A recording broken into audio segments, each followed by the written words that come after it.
आपने हम सब अमीज में बड़े बड़े नामवर आपकी जो होस्ट थी, खवातीन भी रही और शायद मेल भी आए, तो उनमें आपने वीना मलिक से लेके सबा कमर, फिर महविश हयात, तो सबसे ज्यादा आपको लगा कि कौन टैलेंटेड है, जिसके साथ काम करने का मजा आया कि ये वाकई एज ए आर्टिस्ट? देखिए, मैंने जो है वो जिन लोगों के भी साथ काम किया, क्योंकि उन लोगों को मेरे साथ जो है वो चलता ही वो था कि जिसको बहुत काम करने का जुनून था जी। तो क्योंकि पागलों में पागल ही रह सकते हैं। तो हमारी बहुत होस्ट हैं। हमारी सबसे पहली होस्ट जो थी वो निदा यासर थी। निदा यासर, ठीक है। उसके बाद जो है वो उसकी हमारे वो हीरो हैं, उनकी क्या नाम, उनकी मिसेज वो थी, नबील भी था, फिर इदनान जिलानी था, एक बहुत लोग थे, बहुत लोग। सबा कमर थी, वो तो फिर बाद में आए ना। हाँ। बाद में फिर वीना आई, वीना के बाद सबा कमर आई। कौन से ज्यादा टैलेंटेड एज ए आर्टिस्ट आपको लगी?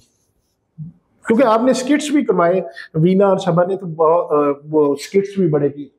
वो एक था बिल्लो का किरदार, बिस्ती जी नहीं होगी? हाँ, वो भी बड़ा।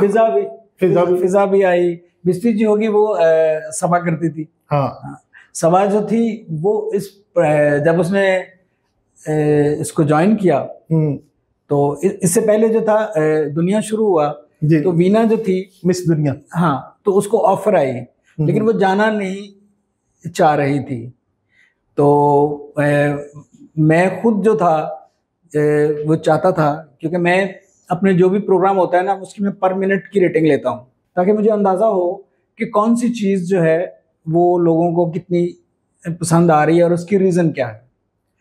तो मुझे जो है उसमें बहुत अरसे से पता चल चुका था कि जो लिंकिंग वाला दरमियान में होता है पोर्शन, उसकी रेटिंग नहीं आती, स्किट्स की आती है। ठीक है। तो इसलिए मैं चाह रहा था कि अब जो है बहुत साल हो गए हैं, थोड़ा तब्दील किया जाए। सो वीना का वहाँ जाना, मैं उस पर था कि वीना को जाना चाहिए, जितने पैसे उसको मिल रहे हैं और इज्जत से मिल रहे हैं तो उसको लेने चाहिए। तो लेकिन जो है मेरे चैनल के जो थे मीर साहब जो थे, उनका ख्याल था कि नहीं, इससे बहुत गड़बड़ होगी। उन्होंने उनको उससे ज़्यादा ऑफर करके वापस आने के लिए भी कह दिया। लेकिन मैं खुद दुनिया के दफ्तर गया, मैंने खुद जो है अपने सामने उसका कॉन्ट्रैक्ट साइन कराया। मैं कि उसमें है कि उसका एक सफ़र आगे बढ़ना था ना। जी जी। इधर मेरे पर डिपेंडेंट होने की बजाय वो अपना एक इंडिविजुअल सफ़र शुरू कर रही थी। सो उसके बाद जो है सबा को मैंने जब किया तो सबा ने कहा कि मैं स्किट नहीं करूँगी। मैंने कहा कोई मसला नहीं है, ना करना। सबा को मुझे पता था कि वो लिंकिंग बहुत अच्छी करेगी। अच्छा। तो वो जो लिंकिंग थी उसकी रेटिंग हमारी आना शुरू हो गई। हमने उससे स्किट नहीं करवाए। फिर आहिस्ता आहिस्ता उसको लगा कि मैं तो इन लोगों से अच्छा कर रही हूँ जो लोग कर रहे हैं, क्योंकि हमारी टीम में बहुत सारी जो थी लड़कियां थी, बहुत सारे लुक लाइक्स थे, बहुत बड़ी टीम थी। तो फिर आहिस्ता आहिस्ता उसने वो करना शुरू किया। वो शायद एक और भी आर्टिस्ट थी जो जिन्होंने बाद में वो हिजाब पहनना छोड़ गई थी, सारा चौधरी। वो भी बड़ी अच्छी, हाँ बहुत अच्छी, वो बहुत अच्छी थी। हाँ, तो बल्कि ये इसने जब इंग्लिश हिंदी मीडियम की ना जाके इंडिया में, तो मुझे सारा चौधरी ने नहीं, सबा ने। अच्छा। तो इसने मुझे कहा कि जो है, क्योंकि मैंने इतना कुछ कर लिया हुआ था कॉमेडी में, क्योंकि वो भी कॉमेडी एक फिल्म थी ना, तो कहते मेरे लिए जो है मुझे और डर मुझे काहे का नहीं था। तो इरफान के साथ थी, तो कहती कि इरफान जो थे वो पहले आराम से बैठे रहते थे रिहर्सल और इस टाइम में, तो जो ही कैमरा ऑन होता इरफान एक परफॉर्मर की तरह निकलते। कहते मुझे भी अंदाज़ा हो गया, क्योंकि मेरा तजर्बा ही बहुत था। जो है बरस उसने बेशुमार गेटअप्स किए, बेशुमार रोल किए, तो उसने फिर बहुत कमाल परफॉर्मेंस की उसमें और बहुत सुपर डुपर फिट हिट थी इंडिया की फिल्म। तो आप अगर कहें कि परफॉर्मेंस के लिहाज से सबा कमर दी बेस्ट आप समझते हैं? देखिए, वीना ने भी जो रोल किया कमाल किया जी। बुनियादी तौर पे होता है कि आपने जिसको जो रोल दिया आप उसमें जज कर सकते हैं। जब हम कंपैरिजन करने लगते हैं तो कंपैरिजन जो होता है वो ओवरऑल उसके देख लेते हैं कि किसकी ग्रोथ ज्यादा हुई, कंपैरिजन उसमें आ जाता है ना। डॉक्टर साहब तुसी कोई सियासी जज नहीं हो गए? नहीं, मैं सियासी देखिए, मैं क्योंकि मुझे किसी ने भी अपनी परफॉर्मेंस से मायूस नहीं किया। सिर्फ इसका था सबा का कि इसकी लिंकिंग और स्किट्स वाली कॉमेडी दोनों ही बेहतर थे, बेहतरीन थे।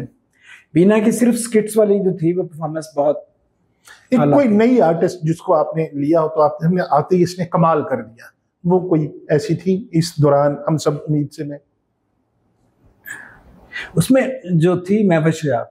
अच्छा, उस वक्त इतनी फेमस नहीं थी? उस वक्त फेमस नहीं थी और उसके जो है कुछ उससे जो स्किट करवाए और कुछ उससे जो होस्टिंग करवाई, उसका पोर्शन जो था वो उधर नदीम बेग करता होता था कराची में ही। तो वो बहुत अच्छी लगती थी स्क्रीन पे। तो वो सिंगल आउट जो थी वो वहां फिर हुई एक उसकी एक जब आदमी सोलो आता है ना स्क्रीन पे तो फिर उसकी अपनी एक अलग से शनाख्त बनती है।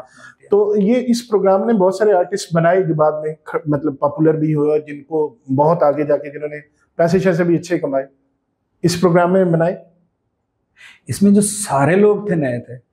अच्छा, हम लोग जो लेते थे वो सारे जो है शक्लें बेस, किसी की शक्ल मिलती होती थी, लुक लाइक्स लेते थे उसको, फिर जो थे वो ट्रेंड करते रहते थे ये लोग, और फिर वो एक स्टेज पे आके ट्रेंड हो जाता था, फिर वो जो है बहुत पॉपुलर हो जाता था। डॉक्टर साहब, जो अभी आपके इस तरह का कोई प्रोजेक्ट शुरू करते हैं, अब तो ये जितनी आर्टिस्टों के आप नाम लें, बहुत इनकी ज़ाहिर है बिजी बहुत है, ड्रामे में बहुत सारी इनको इनकम है, तो इस तरह के प्रोग्राम में बहुत मुश्किल नहीं होगा अगर हम कोई प्लान करते हैं तो? नहीं मुश्किल होगा। इस वक्त जो है ये लोग जो थे इनसे बहुत आगे का वर्जन आ गया हुआ है। अच्छा, नए लोग आ गए? हाँ, प्रो मैक्स आ गया है। यानी अब हम कह सकते हैं वीना मलिक, ये वीडियो के लिए वीना मलिक और सबा कमर का प्रो मैक्स वर्जन आ चुका है। मतलब आएगा। मतलब लोगों में जो है टैलेंट जो है वो बेताशा है, बेसिक है कि आपने उनको ट्रेन करना है और उसको अपॉर्चुनिटी देनी है। डॉक्टर साहब, ये आप जो प्रोग्राम करते थे उसमें जो आर्टिस्ट को फाइनल कौन करता था, डायरेक्टर, प्रोड्यूसर, या आप सिर्फ आप उसके कह लेंगे कैप्टन ऑफ द शिप आप ही होते थे? उसका तरीका हमने रखा होता था। पहली ऑप्शन जो होती थी वो उनकी होती थी। किनकी? डायरेक्टर्स, क्योंकि छोटे छोटे रोल्स के लिए मैंने प्रोसीजर ये रखा होता था कि मैं पहले जो था जिसको भी कास्ट करता था स्वाय मेन लीड के, उनको जो है वो मुझे कोई उसकी छोटी मोटी क्लिप्स रिकॉर्ड करके भेजते थे, मिलता मैं नहीं था। और उसके बाद जो था फिर उससे स्किट करा लेते थे, उसमें जिसका अच्छा होता था उसको हम ऑन एयर भेज देते थे, वरना हम रोक देते थे। अच्छा। और जो अच्छा होता था उस पर फिर मैं फोकस करवा के तो उसको फिर डेवलप करता था, फिर मैं बताता था कि ये फलाने करना है, ये फलाने करना है, ये फलाने करना है, वो मैं लिख के उनको अब तक आजकल तो मालकान बहुत ज्यादा इन्वॉल्व होते हैं, तो आपके दौर में भी मालकान इस तरह शकील साहब इन्वॉल्व होते थे छोटी निटी-ग्रिटीज में कि ये आर्टिस्ट नहीं लेना, ये नहीं करना, वो नहीं करना? नहीं, इन चीजों में नहीं होते थे। शकील साहब का जो कमाल होता था वो होता था उस पे आइडियाज पे, कि वो शेयर करते थे कि ये जो है ना इशू है डॉक्टर साहब, इस पे कुछ होना चाहिए, इस पे कुछ होना चाहिए, बाकी जो आप कर रहे हो वो नहीं। बाकी जो है वो कास्ट वास्ट पे जो होता है, ये तो बहुत छोटे मामलात होते हैं। जब इंतजामिया इन छोटे मामलात में आना शुरू हो जाए, क्योंकि टीम बहुत बड़ी थी ना, मतलब ज्यादा तो होता है जिस तरह की टॉक शोज चल रहे हैं, मुज़ाकरात वगैरह, तो इसमें तो वो इन्वॉल्व हो सकती है ना इंतजामिया के, भैया 3 लोग हैं, 4 लोग हैं, तो ये अच्छा नहीं कर रहा है, इसको निकाल के चेंज कर लो। लेकिन एक चीज है उसमें जो है वो 60 और 70 के करीब एक्टर्स हैं, छोटे छोटे रोल्स कर रहे हैं, तो उसमें है कि वो उनका इन्वॉल्वमेंट इस तरह बन नहीं रही होती थी, क्योंकि कभी तो परफॉर्मेंस ठीक नहीं किसी से कराई जाती, उसको हम ठीक कर लेते थे। जो परफॉर्मेंस नहीं कर पाता था उसको उसकी लुक्स की वजह से, जैसे हमारा एक मुशर्रफ थे मरहूम जो है, वो बहुत अच्छे आर्टिस्ट मरहूम या दोनों मरहूम हो गए हैं। अच्छा। तो जो आर्टिस्ट था उसको लाइनें याद नहीं होती थी। हाँ, बड़ा लुक, लेकिन उसकी शक्ल बड़ी, शक्ल उसकी बहुत मैंने देखा हुआ है जी, बिल्कुल। तो फिर जो था फवाद वहीं जो था उसका बहुत वो था, टेम्परामेंट बहुत शॉर्ट था। नहीं, शॉर्ट टेम्परामेंट नहीं था, बहुत अच्छा टेम्परामेंट। अच्छा, टेम्परामेंट बहुत। सिखाता रहता था, वो लगा रहता था राउंड द क्लॉक, क्योंकि एंड रिजल्ट जो था अच्छा करना होता था हमने। अच्छा, ये चलें, आपने डिफरेंट चैनल्स पे प्रोग्राम किए, उसके बाद हम सब अजीब से हैं उस पे किया, आज पे, तो वो कैसा एक्सपीरियंस रहा? हम सब अजीब से हैं, स्किट, वो तो सिटकॉम था। अच्छा, कॉमेडी थी। अच्छा, फैमिली कॉमेडी।